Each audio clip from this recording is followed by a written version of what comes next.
Selamat berjumpa kembali Bapak Ibu, Saudara-saudari umat beriman terkasih dalam Tuhan. Salam sehat, berlimpah berkat. Hari Rabu tanggal 2 April 2025, hari Rabu, Pekan Prapaskah yang keempat. Saya mengajak kita sekalian merenungkan kitab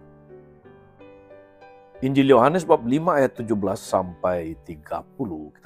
Kita dengarkan sabda Tuhan dalam nama Bapa dan Putra dan Roh Kudus. Amin. Sekali peristiwa, Yesus berkata kepada orang-orang Yahudi, "Bapakku bekerja sampai sekarang, maka aku pun bekerja juga." Karena perkataan itu, orang-orang Yahudi lebih berusaha lagi untuk membunuh Yesus. Bukan saja karena ia meniadakan hari Sabat, tapi juga karena ia mengatakan bahwa Allah adalah Bapanya sendiri. Dan dengan demikian menyamakan dirinya dengan Allah. Maka Yesus menjawab mereka, "Aku berkata kepadamu, sesungguhnya anak tidak dapat mengerjakan sesuatu dari dirinya sendiri, jikalau ia tidak melihat Bapa mengerjakannya. Sebab apa yang dikerjakan Bapa itu juga yang dikerjakan anak. Sebab Bapa mengasihi anak dan ia menunjukkan kepadanya segala sesuatu yang dikerjakannya sendiri. Bahkan ia akan menunjukkan kepadanya pekerjaan yang lebih besar lagi daripada pekerjaan-pekerjaan itu, sehingga kamu menjadi heran. Sebab sama seperti Bapa membangkitkan orang mati dan menghidupkannya, demikian juga anak menghidupkan siapa saja yang dikehendakinya. Bapa tidak menghakimi siapapun, melainkan telah menyerahkan penghakiman itu seluruhnya kepada anak. Supaya semua orang menghormati anak sama seperti anak menghormati Bapa. Barang siapa tidak menghormati anak, ia juga tidak menghormati Bapa yang mengutus dia. Aku berkata kepadamu sungguh, barang siapa mendengar perkataanku dan percaya kepada dia yang mengutus aku, ia akan mempunyai hidup kekal dan tidak turut dihukum. Sebab ia sudah pindah dari dalam maut ke dalam hidup. Aku berkata kepadamu sungguh saatnya akan tiba dan sudah tiba, bahwa orang-orang mati akan mendengar suara Anak Allah dan mereka yang mendengarnya akan hidup. Sebab sama seperti Bapa mempunyai hidup dalam dirinya sendiri, demikian juga diberikannya anak mempunyai hidup dalam dirinya sendiri. Dan Bapa telah memberikan kuasa kepada anak untuk menghakimi karena ia adalah anak manusia. Janganlah kamu heran akan hal ini. Sebab saatnya akan tiba bahwa semua orang yang di dalam kubur akan mendengar suara anak, dan mereka yang telah berbuat baik akan keluar dan bangkit untuk hidup yang kekal. Tapi mereka yang telah berbuat jahat akan bangkit untuk dihukum. Aku tidak dapat berbuat apa-apa dari diriku sendiri. Aku menghakimi sesuai dengan apa yang aku dengar, dan penghakimanku adil. Sebab aku tidak menuruti kehendakku sendiri, melainkan kehendak Dia yang mengutus aku." Demikianlah sabda Tuhan.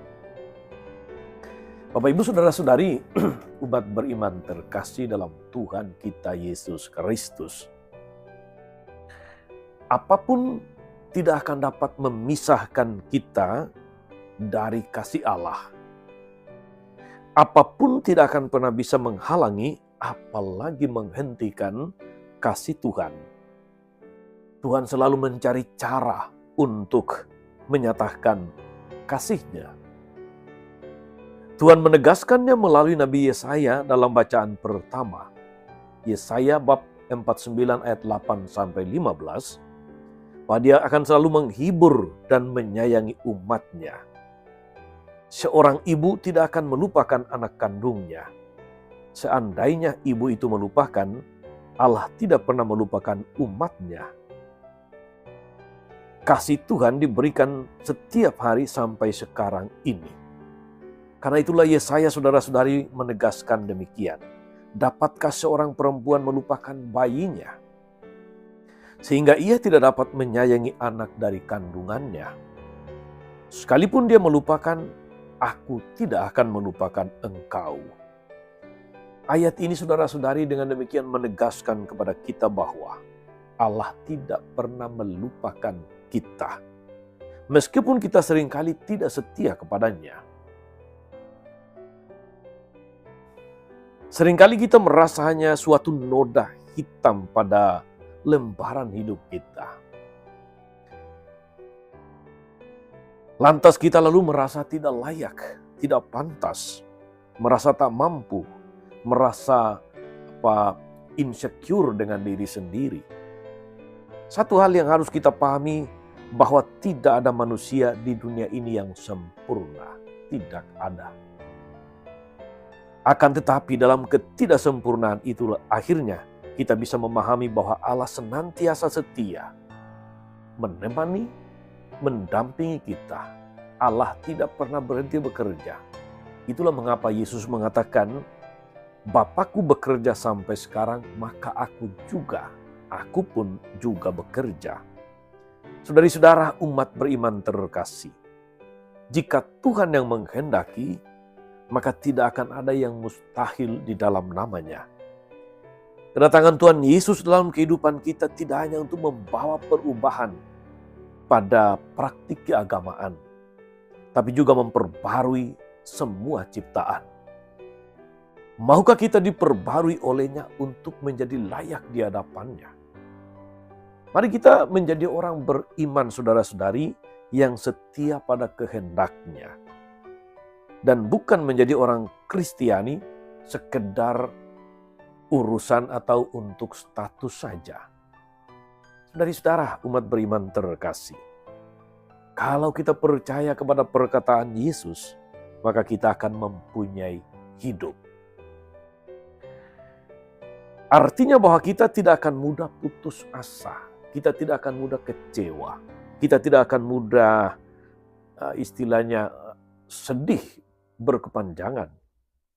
Kita tidak akan mudah marah dan merasa tidak dipedulikan oleh Allah. Karena seperti kata Yesus, Bapakku tetap bekerja sampai sekarang, maka aku pun tetap bekerja. Karena Dia mengasihi kita, Ia tidak akan pernah melupakan, tidak akan pernah meninggalkan kita dalam situasi dan kondisi apapun. Justru pertanyaannya, saudara-saudari, kalau Allah tidak melupakan, Allah tidak meninggalkan, Allah tetap peduli, mungkinkah kita justru yang seringkali melupakan Tuhan? Mungkinkah kita yang seringkali meninggalkan Tuhan? Mungkinkah kita yang seringkali malah tidak peduli kepada Tuhan? Sekalipun kita tidak setia, Allah tetap setia. Moga-moga saudara-saudari, penegasan Yesus dalam Injil hari ini meneguhkan, menguatkan kita sekalian dalam segala usaha untuk mengikuti kehendak Tuhan.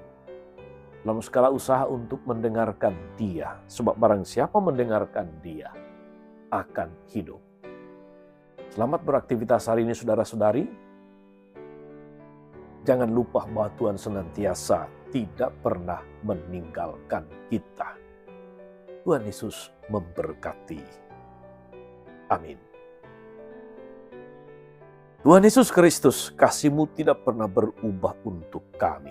Engkau senantiasa bekerja, Engkau senantiasa peduli, Engkau tidak pernah melupakan kami. Namun seringkali kamilah yang tidak peduli, kamilah yang melupakan-Mu.